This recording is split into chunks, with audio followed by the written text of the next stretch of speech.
Welcome to KBCIS academy. जैसा कि आप सभी जानते हैं कि हम लोग सिक्स सेवेंथ एट के NCERT को हम लोगों ने कंप्लीट कर लिया।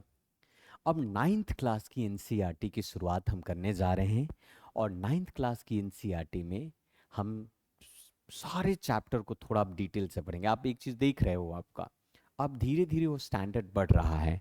पहले सिक्स क्लास में कुछ और था, आसान था समझना से लेकर, अब जो है सेवेंथ क्लास में थोड़ा स्टैंडर्ड बढ़ा, एट क्लास में भी ये स्टैंडर्ड बढ़ा, अब नाइन्थ क्लास में थोड़ा स्टैंडर्ड और बढ़ेगा, थोड़ा स्टैंडर्ड और बढ़ेगा। ठीक है, तो आप अंतिम तक बने रहो और नए हो तो इस चैनल को आप ज़रूर सब्सक्राइब करें और ध्यान से हमारे साथ पढ़ें कि दरअसल किस तरीके से। तो हम जो पढ़ने वाले हैं, ये चैप्टर पढ़ने वाले हैं, आपको बता दूं कि introduction first of all that if you can change your mind you can change your life. बहुत अच्छी लाइन है कि अगर आप अपने माइंड को चेंज कर सकते हो तो आप अपने जीवन को बदल सकते हो। ये बहुत अच्छी है कि भाई if you can change your mind you can change your life. अगर आप अपने माइंड को चेंज कर सकते हो तो आप जीवन को बदल सकते हो। ठीक है, तो चलिए इस चैप्टर में जो हम नाइन्थ क्लास के चैप्टर में मोस्ट इंपॉर्टेंट 5 चैप्टर है जो पढ़ेंगे। सबसे पहले पढ़ेंगे लोकतंत्र के अर्थ। हालांकि लोकतंत्र के बारे में पहले भी हम लोगों ने पढ़ा है, लेकिन इसमें थोड़ा सा डिटेल से हम समझने की कोशिश करेंगे कि लोकतंत्र का अर्थ क्या है और उसका विकास के बारे में, किस तरीके से लोकतंत्र का विकास हुआ, किस तरीके से लोकतंत्रात्मक दुनिया बनी, भारत के संदर्भ में उसकी क्या कहानी है, इसे भी हम समझेंगे। दूसरा, संविधान क्या है और कैसे, संविधान क्यों और कैसे। संविधान के बारे में भी हम लोगों ने पढ़ा था, हम लोगों ने एट क्लास में भी संविधान के बारे में पढ़ा। यहाँ पर थोड़ी सी डिटेल से जानने की कोशिश करेंगे कि संविधान क्या है, संविधान क्यों और कैसे, क्यों भारत को संविधान की आवश्यकता पड़ गई, इसके पीछे की कहानी क्या है। उसी प्रकार से तीसरा जो है चुनाव और प्रतिनिधित्व। चुनाव, चुनाव जो है खास करके लोकतंत्रात्मक सरकार जो जनता के द्वारा चुना जाता है। अब्राहम लिंकन की कहानी आप लोगों ने पढ़ा होगा। अब्राहम लिंकन ने लोकतंत्र के बारे में कहा था कि जनता के लिए, जनता के द्वारा, जनता का, है ना, ये शासन प्रणाली व्यवस्था है, उसी को हम लोग लोकतंत्र कहते हैं। ठीक है, उसी प्रकार से चौथा जो चैप्टर हम पढ़ने वाले हैं वो संस्थाओं का कामकाज। संस्थाओं का कामकाज, संस्थाओं का कामकाज का मतलब संस्था किस प्रकार से कार्य करती है ना, संस्था की कार्य करने की प्रणाली क्या है और कौन सी संस्था, कॉन्स्टिट्यूशनल इंस्टीट्यूशन क्या होता है, बॉडी क्या होता है, स्टैचुरी क्या होता है, इन चीज़ों के बारे में। उसी प्रकार से लोकतांत्रिक अधिकार के बारे में भी हम लोग पढ़ेंगे। लोकतांत्रिक अधिकार का मतलब डेमोक्रेटिक राइट्स के बारे में भी हम समझने की कोशिश करेंगे कि डेमोक्रेटिक राइट्स क्या होता है, लोकतांत्रिक अधिकार क्या होता है। तो चलिए शुरू करते हैं आज की कहानी। तो पहला है आपका लोकतंत्र के अर्थ और उसका विकास। अब लोकतंत्र के अर्थ और उसका विकास। लोकतंत्र, मैंने पिछले क्लास में एक छोटी सी कहानी आपको बताई थी कि लोकतंत्रपुर की कहानी आप लोगों ने ध्यान से सुना होगा और आप लोगों ने समझा होगा कि लोकतंत्र क्या है। लोकतंत्र, लोक दो चीजों से मिलकर के बना हुआ है। लोक का मतलब होता है लोग। लोग, ये देखिए लोकतंत्र का वृक्ष, वृक्ष देख सकते हैं, वट वृक्ष नहीं है, भ्रष्ट वृक्ष है। आज भारत के लोकतंत्र के वृक्ष वृक्ष को आप देख सकते हैं यहाँ पर किस तरीके का भ्रष्टाचार आपको यहाँ पर लिप्त है। आपका देख लो आप किस तरीके के जो बड़े बड़े नेता, एनाकोंडा, जितने भी लोग विषैले लोग हैं आजकल लोकतंत्र के वृक्ष के छांव में, है ना, अपना जीवन यापन कर रहे हैं। ऐसा कहा जाता है कि लोकतंत्र जनता के द्वारा बनाया गया था, परंतु वास्तविक रूप से ये जनता का नहीं है, ये जनता के द्वारा नहीं है। ठीक है, तो यहाँ पर लोकतंत्र का वृक्ष वृक्ष के बारे में हम समझ सकते हैं। हमने हाँ, ये बात सत्य है, ये बात आप मानो या ना मानो, लेकिन हमारे देश का जो लोकतंत्र है वो भ्रष्ट है, भ्रष्ट है, पूरी तरीके से भ्रष्ट है। मैं थोड़ी बातें कड़वा बोलूंगा, ये बातें किताबी नहीं है। लोकतंत्र में जो लिखी गई बातें जो थी वो किताबों की बात है। लोकतंत्र में जो लिखी गई बात थी, जो संविधान में जो हमारे बड़े बड़े जितने भी थे, जिन्होंने ब्रिटानिया हुकूमत के खिलाफ लड़ा, राजतंत्र के खिलाफ लड़ा, नागरिकों के अधिकार की बात की, जैसा भारतवासी जो जैसा उस जमाने के लोगों ने स्वप्न देखा था, वैसा नहीं हुआ, वैसा बिल्कुल नहीं हुआ। हमने इस लोकतंत्र, भारत दुनिया का सबसे सबसे बड़ा लोकतंत्र है, भारत दुनिया का सबसे बड़ा लोकतंत्र है। लेकिन दूसरी तरफ आप देखोगे तो भारत दुनिया का सबसे भ्रष्ट लोकतंत्र भी है। आप समझ सकते हैं, सबसे भ्रष्ट लोकतंत्र भी है भारत दुनिया का। भ्रष्टाचार यहां पर है। कौन हमारा रिप्रेजेंटेटिव कौन होगा, हमारा प्रतिनिधित्व कौन करेगा? क्या प्रतिनिधित्व वो करेगा जो लोकतंत्र के द्वारा बनाए गए संविधान का उल्लंघन करता है, जो नियम कानून को तोड़ता है? क्या वो हमारे लिए कानून बनाएगा? नहीं बनाएगा। आप मेरा क्या कहने का तात्पर्य है, इसको आप भली भांति समझ रहे होंगे, इसे आप भली भांति समझ रहे होंगे। लोकतंत्र भ्रष्ट है। मैं कुछ किताबी बातें करता हूं जो आपके एग्जाम में आएंगे, उसके फिर हम उस पर चर्चा करेंगे। यहां पर कहा जाता है कि लोकतंत्र दो शब्दों से मिलकर बना हुआ है। लोक यानी कि पीपल, पीपल यानी कि जनता, और तंत्र यानी कि शासन, यानी जनता और शासन से मिल करके बना है, जिसका अर्थ है जनता का शासन, जिसका अर्थ है जनता का शासन, जिसका अर्थ है जनता का शासन, है कि नहीं? तो लोकतंत्र एक ऐसा शासन तंत्र है जिसमें जनता अपने प्रतिनिधियों को चुनती है, जनता अपने प्रतिनिधियों को चुनती है, जनता के पास शासन के फैसले को प्रभावित करने का अधिकार होता है। यानी हर व्यक्ति को स्वतंत्रता और समानता है, अधिकार मिलता, हर व्यक्ति को स्वतंत्रता और समानता का अधिकार है। अधिकार, आपने अधिकार कहा, हाँ आपने अधिकार ही कहा होगा। किस प्रकार का अधिकार? क्या उस जनता को उस अधिकार के मतलब या उस अधिकार की समझ है? क्या हमारे भारत देश की जनता जो अशिक्षित है, याद रखिएगा, साक्षरता शिक्षा की निशानी नहीं हो सकती। साक्षरता का मतलब मात्र होता है अक्षर का ज्ञान, लेकिन साक्षरता के सिर्फ मात्र साक्षरता के आधार पर जनता को हम शिक्षित नहीं कर सकते। हमें शिक्षित जनता चाहिए जो लोकतंत्र की समझ रखता हो, जिसमें तर्कशास्त्र यानी तार्किक बुद्धि हो, जो ये निर्णय करे कि सही क्या है और गलत क्या है, राष्ट्र के हित में क्या है, समाज के हित में क्या है। वो व्यक्तिगत व्यक्तिगत कह सकते हैं स्वार्थ से ऊपर उठ करके वो राष्ट्र हित में, समाज हित में, लोक हित में सोचता हो, वो शिक्षित जनता है।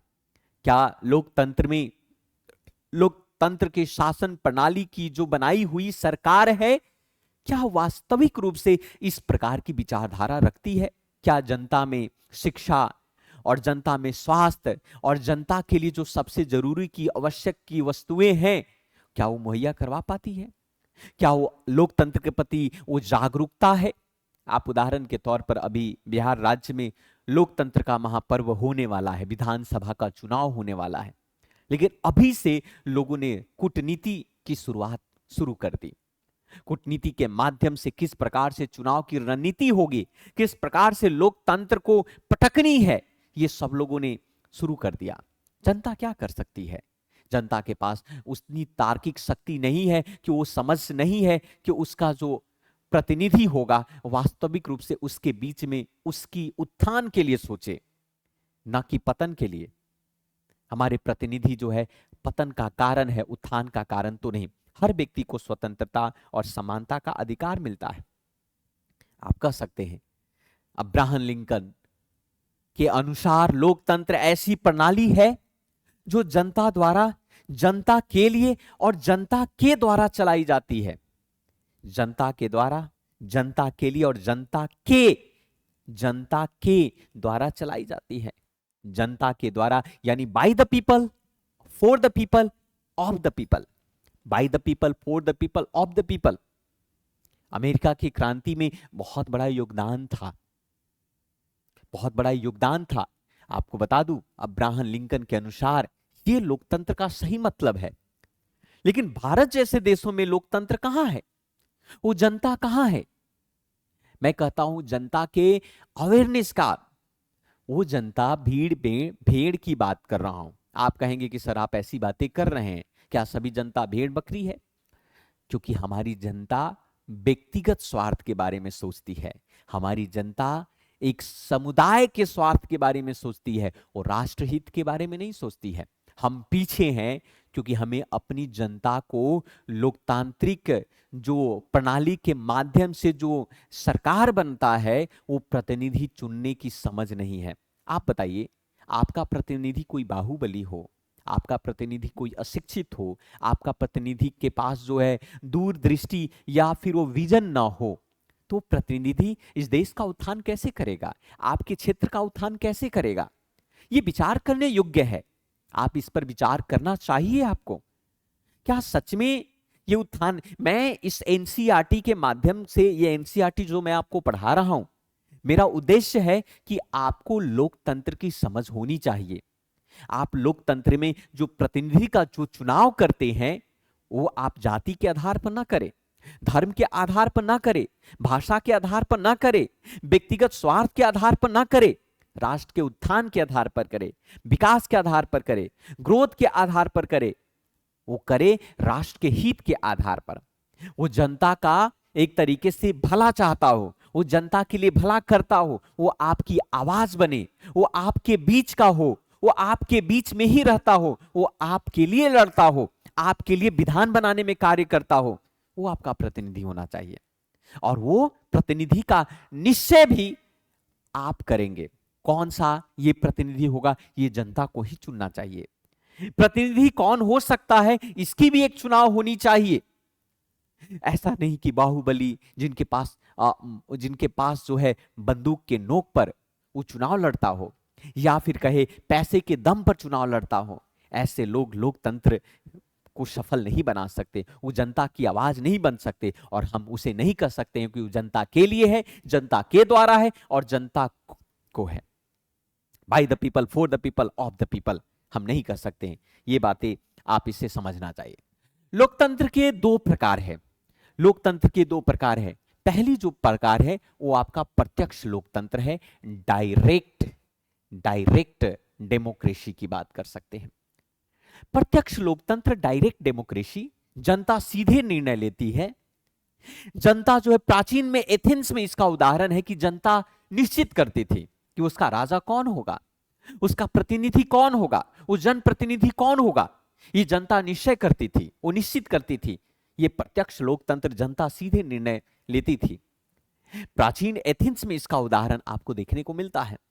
एथेंस की कहानी आप लोगों ने पढ़ा होगा, अगर हॉलीवुड फिल्म अगर आप देखते हैं तो एथेंस पर बहुत सारी ऐसे फिल्म बनी है, आप वहां पर देख सकते हैं। उसी प्रकार से प्रतिनिधि लोकतंत्र है, जनता अपने प्रतिनिधियों का चुनाव करती है, जनता अपने प्रतिनिधियों का चुनाव करती है। जैसे भारत, अमेरिका, ब्रिटेन इसका उदाहरण है। इन सभी देशों में जनता अपने प्रतिनिधियों को चुनाव करती है। फिर से आप मुझे बोलने पर मजबूर मुझे होना होगा कि जनता अपने प्रतिनिधियों को चुनाव करती है। यह बात सत्य है, वो दिखता तो है, वो बिल्कुल दिखता है कि वो अपने प्रतिनिधियों का चुनाव करती है, वो बिल्कुल दिखता है, इसमें कोई दो राय नहीं है। लेकिन किस प्रकार से इसे समझना होगा, जानना होगा। अगर आप नए हैं तो इस चैनल को आप सब्सक्राइब कर देते तो बेहतर होता। या आपका एक सपोर्ट, वोट इस चैनल को सकारात्मक दिशा में ले जा सकती है, ये आपसे गुजारिश है। तो ठीक है, आगे बढ़ते हैं। अब लोकतंत्र के प्रमुख तत्व क्या हैं? लोकतंत्र के प्रमुख तत्व हैं जनप्रतिनिधित्व। जनप्रतिनिधित्व का मतलब होता है जनता का नागरिक अपने प्रतिनिधि का चुनाव करता है। जन का प्रतिनिधित्व लोकतंत्र का मूल मंत्र है। यह बात सत्य है, जन प्रतिनिधित्व की बात करते हैं, नागरिक अपने प्रतिनिधि का चुनाव करता है ना। समानता और स्वतंत्रता, समानता और स्वतंत्रता, सभी को समान अधिकार प्राप्त है। सभी को समान अधिकार प्राप्त है। ये बात सत्य है कि चुनाव में भाग लेने वाले जितने भी जनता जिनकी उम्र 18 वर्ष से अधिक हो गया, वो वोट कर सकते हैं, वो मतदान कर सकते हैं। वो जितने भी मतदाता हैं, वो मतदाता इस चुनाव में भाग ले सकते हैं। सबको, चाहे अमीर हो, गरीब हो, राजा हो, रंक हो, चोर हो, सिपाही हो, राष्ट्रपति हो या साधारण सी जनता हो, जो एक मत है, एक वोट देने का अधिकार है, वो सबके लिए समान है, सबके लिए बराबर है। लेकिन ये वोट, एक वोट, ये मात्र एक वोट नहीं है, ये शक्ति है, ये भक्ति है, ये राष्ट्रभक्ति है। एक तरीके से आपको ये अधिकार दिया गया है, आपको जिम्मेदारी दिया गया है राष्ट्र के प्रति कॉन्ट्रीब्यूशंस का। आपको जिम्मेदारी दी गई है कि राष्ट्र के प्रति निष्ठा का, कि आप जो राष्ट्र के निर्माण में जो अपने बीच से जो चुने हुए प्रतिनिधि को जिसे आप चुनेंगे, वो राष्ट्र के प्रति उदार हो, राष्ट्र के प्रति भक्ति हो, राष्ट्र के उत्थान के बारे में सोचे और राष्ट्र के उत्थान करे। उसका विजन, उसकी दृष्टि जो है पूरी तरीके से विकसित हो। वो गरीबी को समाप्त करना चाहता ही नहीं हो, वो करने में प्रयत्न भी करता हो, वो संसाधन जुटाता हो, वो सुलभ बनाता हो जीवन स्तर को, वो मानवीय विकास को आगे की ओर ले जाता हो। वैसा प्रतिनिधि होना चाहिए। वो शिक्षित होना चाहिए, वो सबल होना चाहिए, वो सुविचार होना चाहिए, वो लिबरल होना चाहिए, वो सर्वधर्म को सम्मान करता हो, सभी जाति को सम्मान दृष्टि से देखता हो। उसके लिए न जाति है, न धर्म है, न भाषा है, न रूप है, न रेखा है, क्योंकि वो सिर्फ जनप्रतिनिधि है, वो राष्ट्र की प्रतिनिधित्व करता है। वैसा व्यक्ति होना चाहिए। क्या ये सत्य नहीं है? क्या ऐसे व्यक्ति की आवश्यकता नहीं है हमारे समाज के अंदर में? क्या उस राष्ट्र के उत्थान के लिए ऐसे व्यक्ति की आवश्यकता नहीं है? बिल्कुल है। समानता और स्वतंत्रता, सभी को समान अधिकार प्राप्त है। कानून का शासन, कानून का शासन है। यहां पर सभी नागरिक कानून के अधीन होते हैं, सभी नागरिक कानून के अधीन होते हैं। यानी कि इस देश के अंदर में हमारा जो कानून है, इस देश के अंदर में हमारी जो संविधान है, वो सर्वोपरि है। संविधान से ऊपर कोई नहीं है, संविधान ही सब कुछ है। ऐसी अवस्था में संविधान को मद्देनजर रखते हुए सब लोग संविधान के अधीन में समान है, तो सभी नागरिक कानून के अधीन में होते हैं, है ना। उसी प्रकार से हम बात कर सकते हैं, मौलिक अधिकार की बात करेंगे। मौलिक अधिकार यानी नागरिकों को अधिकार दिए जाते हैं। और जैसे अभिव्यक्ति की बात कर सकते हैं, मौलिक अधिकार, नागरिकों को अधिकार दिया जाता है, जैसे अभिव्यक्ति, मताधिकार, धर्म का पालन आदि संबंधित। ये मौलिक अधिकार है, ये फंडामेंटल राइट्स है। तो जनप्रतिनिधित्व, समानता और स्वतंत्रता, कानून का शासन, मौलिक अधिकार, ये प्रमुखता रूप से चीजें हैं जो राष्ट्र को सशक्त बनाता है, इंपावर्ड करता है, मजबूत करता है, सही दिशा में आगे ले जाता है। आप अपने आसपास के जनप्रतिनिधि को देखो, कड़वी बातें हैं। आप क्या, जो जैसा मैं बोल रहा हूं, जो बातें मैं बता रहा हूं, क्या ये सभी गुण आपके जनप्रतिनिधि में मिलता है? क्या वो सच में राष्ट्र के प्रति उदार है? क्या वो राष्ट्र के प्रति भक्ति है? क्या जनता के प्रति उसकी शक्ति है? क्या भाव विभक्ति है? अगर ऐसा नहीं है तो वो आपका जनप्रतिनिधि नहीं हो सकता। वो स्व प्रतिनिधित्व कर रहा है, वो जन कल्याण नहीं स्व कल्याण की ओर है। तो जो व्यक्ति स्वयं कल्याण करेगा, स्वयं के बारे में सोचेगा, स्वयं की भक्ति करेगा, वो आपका नौकर नहीं, शाह है। वो आपके कार्य के लिए नहीं, वो एक तरीके से आपका कर्तव्य, वो आपको मजबूर समझता है, वो आपको कीड़ा मकोड़ा समझता है, वो आपको धमकाता है, वो आपको डराता है। तो वैसे व्यक्ति आपका प्रतिनिधि होगा। हाल फिलहाल में इंस्टाग्राम और सोशल मीडिया पर कई ऐसे जनप्रतिनिधि के तस्वीर और कई ऐसे जनप्रतिनिधि के, खास करके आप लोगों ने वीडियो देखा होगा जिसमें अभद्रता के साथ अपनी जनता के साथ पेश आ रहा है। कई ऐसे जनप्रतिनिधि को देखा होगा कि सार्वजनिक रूप से वो अपनी स्वार्थनिष्ठ कार्य कर रहा है। कई ऐसे जनप्रतिनिधि को आपने देखा होगा कि अपने भाई भतीजावाद के माध्यम से वो अपना विकास कर रहा है, क्या वो आपका जनप्रतिनिधि हो सकता है? बिल्कुल नहीं हो सकता। मैं तो नहीं मानता। आप मानेंगे क्योंकि आप में शिक्षा की कमी हो सकती है, और क्यों ना हो, क्योंकि आपको अशिक्षित रखने का उद्देश्य भी तो यही है। कल अगर आप शिक्षित हो जाएंगे, कब कल आपके अंदर में तार्किक शक्ति अगर हो जाएगी, फिर क्या होगा? अब जब तार्किक शक्ति आपके अंदर में आएगी तो जाहिर सी बातें हैं कि आप प्रश्न करेंगे, आप उनसे अपने अधिकारों के बारे में बात करेंगे, वो लड़ेंगे, आप उनसे बार बार प्रश्न पूछेंगे और वो आपके प्रश्नों का जवाब नहीं दे पाएंगे। तो जाहिर सी बातें हैं कि वो आपके लिए फिर आप उनके और ना वो आपके हो पाएंगे, जिसके कारण से क्लेश हो सकता है। तो राजा जो है आपके प्रतिनिधि हैं, जनप्रतिनिधि, वो आपका विकास नहीं चाहता, आपका विकास नहीं चाहता। अगर विकास चाहेगा, लोकतंत्र के ऐतिहासिक विकास के बारे में भी हम समझ सकते हैं। लोकतंत्र का क्या ऐतिहासिक विकास रहा है? अगर हम लोकतंत्र के ऐतिहासिक विकास की बात करें तो प्राचीन लोकतंत्र में लोकतंत्र का विचार सबसे पहले प्राचीन ग्रीस, एथेंस में देखा गया। सबसे पहले एथेंस में देखा गया। एथेंस में नागरिक सीधा निर्णय लेते थे। इससे प्रत्यक्ष लोकतंत्र कहते हैं। इसे डायरेक्ट डेमोक्रेसी कहा जाता है, जहां पर नागरिक जो है सीधा निर्णय लेते हैं। इस प्रणाली में महिलाएं, दास, विदेशी लोग मतदान करने से वंचित थे। आपको बता दूं कि ये लोकतंत्र का मुख्य कार्य, उस समय महिलाएं, दास और विदेशी लोग मतदान देने से वंचित थे। क्यों वंचित थे? क्योंकि वैसा इसलिए समझते थे कि शायद उस लोकतंत्र के प्रति उनकी समझ नहीं हो। आज भारत देश में मतदान करने का अधिकार सभी को है। मैं मानता हूं कि मतदान करने का अधिकार सभी को होना चाहिए। मैं इसे विरोध नहीं करता, लेकिन मैं इस बात पर भी जोर देते हुए मैं कहूंगा कि मतदान के प्रति जिम्मेदारी और समझ भी बहुत जरूरी है, जो कि मुझे नहीं दिखता है। मैं भारत की डेमोक्रेसी, लोकतंत्र को फेल मानता हूं, मैनिपुलेटिव मानता हूं। फेल और मैनिपुलेटिव है।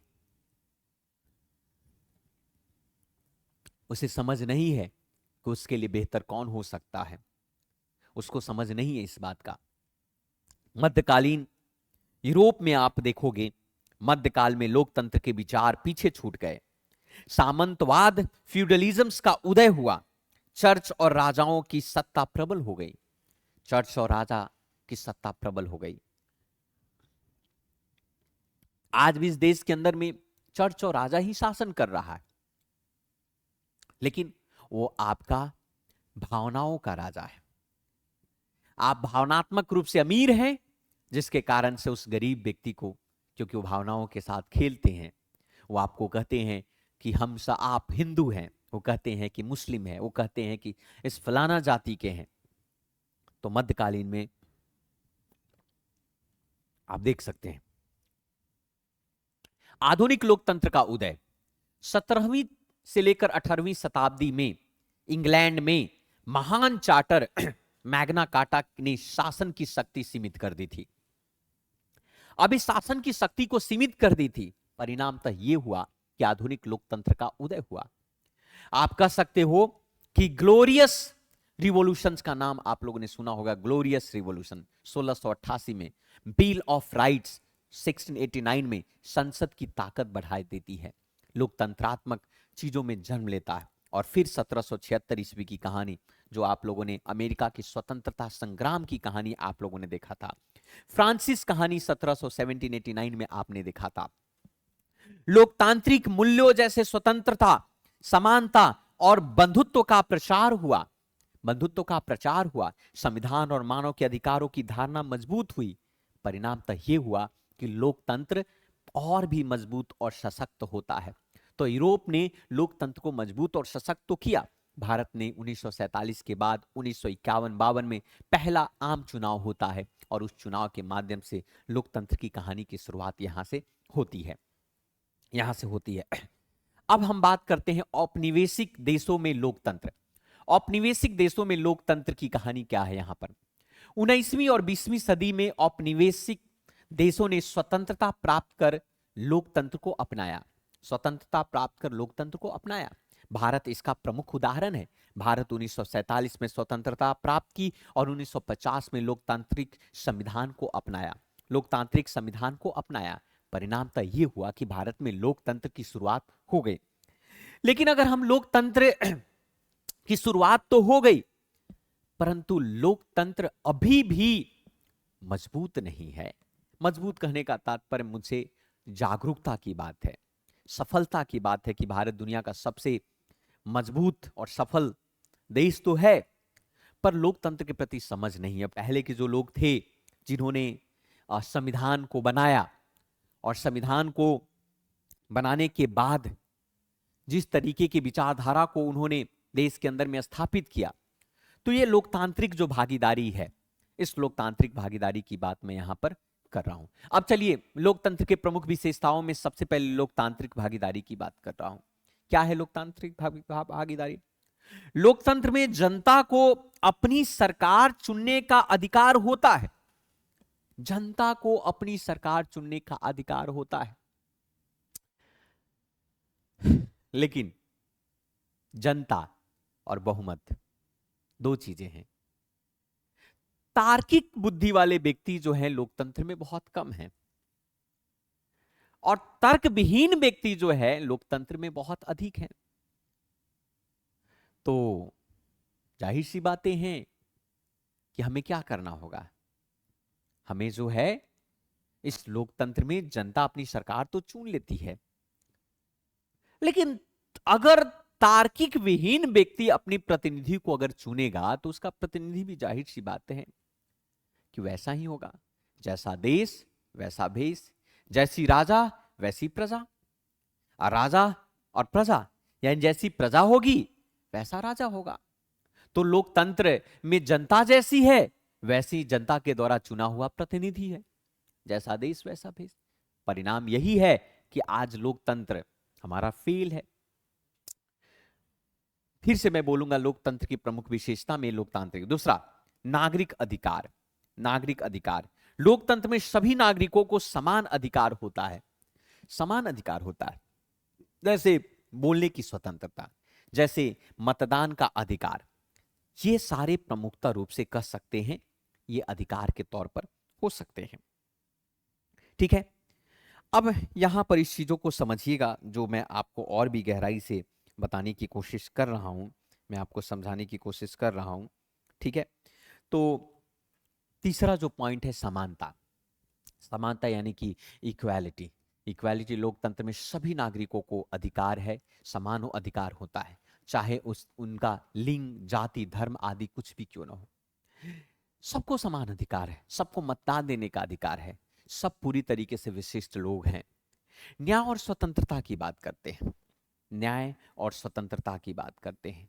न्याय यानी कि कह सकते हो जस्टिस, जस्टिस की बात करते हैं, और स्वतंत्रता यानी कि आप कह सकते हैं इक्वालिटी।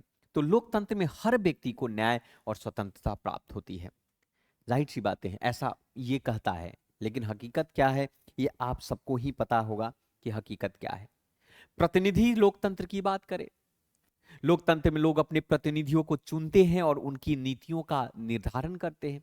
नीति का मतलब यहां पर है जनता की जरूरत के अनुरूप, जनता को क्या चाहिए उसके अनुरूप नीति होगा। यह प्रमुखता रूप से देख सकते हैं। ठीक है, तो भारत में लोकतंत्र को थोड़ा हम लोग समझ लेते हैं। अभी तक हम लोगों ने लोकतंत्र को जनरलाइज वे में देखा कि लोकतंत्र क्या है, उसको हम लोग थोड़ा जनरलाइज वे में देखा, हम लोगों ने समझा। भारत में लोकतंत्र को समझते हैं। प्राचीन भारत वैदिक काल में सभा और समिति हुआ करता था। सभा और समिति हुआ करता था। सभा का मतलब था और समिति जैसे संस्थान लोकतंत्र के प्रारंभिक रूप थे, है ना। सभा और समिति आज काउंसिल्स ऑफ मिनिस्टर और कैबिनेट को आपने देखा होगा। प्राचीन भारत में वैदिक काल में आपने देखा होगा, ऋग वैदिक काल में, ऋग वैदिक काल का टाइम पीरियड 1500 बीसी से लेकर के 600 बीसी के आसपास में ये टाइम पीरियड दो पार्ट में डिवाइड होता है, प्री और लेटर, यानी ऋग वैदिक काल और लेटर ऋग वैदिक काल। कुछ गणराज्य बने, जैसे वज्जी संघ बना, लोकतंत्र का मिसाल यहीं से शुरुआत होती है। लेकिन आधुनिक भारत की अगर हम बात करें तो आधुनिक भारत में स्वतंत्रता संग्राम के दौरान लोकतंत्र की अवधारणा और मजबूत हो गई। हालांकि 565 रियासतों में बटी हुई थी। तो 1950 में भारत ने अपना संविधान लागू किया और विश्व का सबसे बड़ा लोकतंत्र बना। विश्व का सबसे बड़ा लोकतंत्र बना और ये सफल चुनाव भी करवाया 1951 से लेकर के, है ना, 52 के बीच में। व्यक्तिगत स्वतंत्रता की बात करें तो सभी को विचार व्यक्त करने और स्वतंत्र रूप से कार्य करने का अधिकार है। लोकतंत्र का लाभ पहला है, व्यक्तिगत की सभी को विचार व्यक्त करने और स्वतंत्र रूप से कार्य करने का अधिकार है। समानता की सिद्धांत की बात करें तो जाति, धर्म, लिंग आदि के आधार पर भेदभाव का निषेध है आपका, ये भी बात कर सकते हैं। समानता का सिद्धांत में कहता है व्यक्तिगत स्वतंत्रता है, समानता का सिद्धांत पर कार्य करता है कि भेदभाव नहीं कर सकते। ऐसा नहीं है कि कुछ निम्न जाति के लोग होंगे तो उसे मतदान देने का अधिकार नहीं है, उच्च जाति के लोगों का मतदान देने का अधिकार है, हिंदू, मुस्लिम, सिख, ईसाई या किसी भी धर्म जाति के बेस के आधार पर। ठीक है। शांति और स्थिरता की बात करते हैं। लोगों की सहमति से शासन चलता है, जिसे हिंसा की संभावना कम होती है। यह बात सत्य है कि लोकतंत्र बनाया ही गया था ताकि हिंसा ना हो। अहिंसा परमो धर्म, अहिंसा से बड़ा धर्म कुछ भी नहीं हो सकता। लेकिन क्या कर सकते हैं, लेकिन आजकल जिस प्रकार से कॉम्युनल सांप्रदायिक दंगे होते हैं, हेट स्पीच लोकतंत्र में जो सुनाए जाते हैं, एक जनता को दूसरे जनता के प्रति भड़काया जाता है, एक प्रतिनिधि को दूसरे प्रतिनिधि के भड़काया जाता है, ये किसी भी हद तक ठीक नहीं है। सुधार की संभावना, लोकतंत्र में नीतियों और प्रक्रियाओं में सुधार की गुंजाइश रहती है कि इस बार गलती हो गई तो अगली बार उस गलती को हम लोग सुधार करेंगे। ठीक। लोकतंत्र में चुनौती की बात करें तो सबसे बड़ी चुनौती जो लोकतंत्र की है वो है आर्थिक असमानता, यानी कि इकोनॉमिक इनइक्वालिटी की बात करें, लोकतंत्र में अक्सर आर्थिक असमानता बनी रहती है, जिसमें समाज में भेदभाव होता है, जिसमें समाज में भेदभाव होता है। जातिवाद और धर्मवाद की बात करें, कई देशों में लोकतांत्रिक प्रक्रियाओं के दौरान जातिवाद और धर्मवाद का प्रभाव होता है, जिसमें राजनीति और अस्थिरता आ सकती है ना। जातिवाद और धर्मवाद तो लोकतंत्र में बहुत ही मजबूत पहलू बनकर के उभरी है। सामाजिक असहमति, लोकतंत्र में भिन्न भिन्न विचारधाराओं का संघर्ष होता है। परिणामतः ही होता है कि अच्छे व्यक्तित्व वाले, विचारधारा वाले व्यक्ति सत्ता में नहीं आ पाते हैं इसी विचारधारा के कारण से। तो ये बहुत सारी जो चुनौतियां हैं जो कहीं ना कहीं लोकतंत्र को कमजोर करता है। उसी प्रकार से लोकतंत्र के महत्व की बात करें तो हम सभी को समान अवसर प्रदान करता है, समाज में न्याय और स्वतंत्रता सुनिश्चित करता है और निर्णय लेने की प्रक्रिया में जनता की भागीदारी जो है सुनिश्चित होती है। तो इस तरीके से लोकतंत्र को हम मजबूत करते हैं।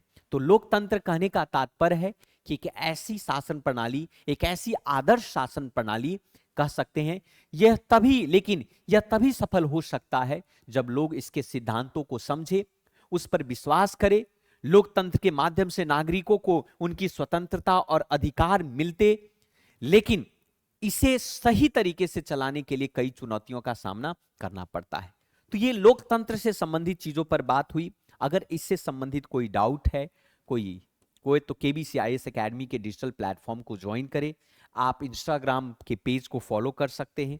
अगर आपको मुझसे बातें करनी, आपको लगता है कि कोई डाउट है, तो इस नंबर पर आप मुझे कॉल कर सकते हैं, मैसेज कर सकते हैं। आपको ये पीडीएफ चाहिए तो इस व्हाट्सएप नंबर पर आप मैसेज करके आप वहां से पीडीएफ प्राप्त कर सकते हैं। ठीक है, तो मिलते हैं, आज के लिए इतना ही रखते हैं। बाकी आपका धर्म है, आपका भी कर्तव्य है कि आप इस चैनल को सब्सक्राइब करें।